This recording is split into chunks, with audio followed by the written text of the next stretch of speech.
ஓம் ஸ்ரீ சாய்ராம். மே 30, 2025 சுவாமி வழங்கும் இன்றைய அருளமுதம்.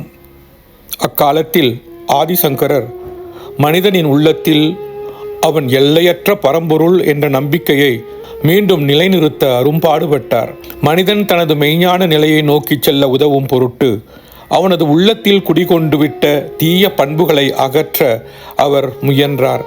ஒருவன் அந்த மெய்ஞான நிலையை சிறிதளவேனும் உணர்ந்து கொண்டால் கூட அவன் அகந்தை, தற்பெருமை மற்றும் விரக்தி ஆகியவற்றிலிருந்து விடுபட்டு விடுவான். பின்னர் புகழ்ச்சி அவனை மகிழ்விப்பதும் இல்லை, அல்லது இகழ்ச்சி அவனை வருத்தப்படச் செய்வதும் இல்லை.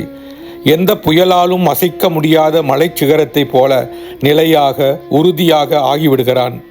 திரையரங்கில் உள்ள வெள்ளித்திரையைப் போல தீயாய் சுடும் இகழ்ச்சியாலோ புகழ்மழையாலோ அவன் பாதிக்கப்படுவதில்லை.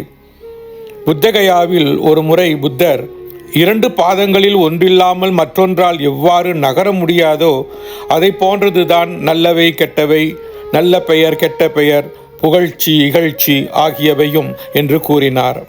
அவை வாழ்க்கையில் தவிர்க்க முடியாதவை. உணவு மற்றும் கழிவு என்ற இரண்டுமே மனிதனுள் இருக்கின்றன. நல்ல இரத்தத்திற்கும் கெட்ட இரத்தத்திற்கும் கூட அவனிடம் இரத்த நாளங்கள் உள்ளன. ஒரு நகரத்தில் பூமியின் அடியில் குடிநீரை கொண்டு வருவதற்காக குழாய்களும் இருக்கின்றன. கழிவு நீரை எடுத்துச் செல்வதற்கான குழாய்களும் கூட இருக்கின்றன. தெய்வீக அருளுரை, பிப்ரவரி 20, 1966. கருணையும் தியாகமும் உங்களுடைய 2 கண்களாக இருக்கட்டும்.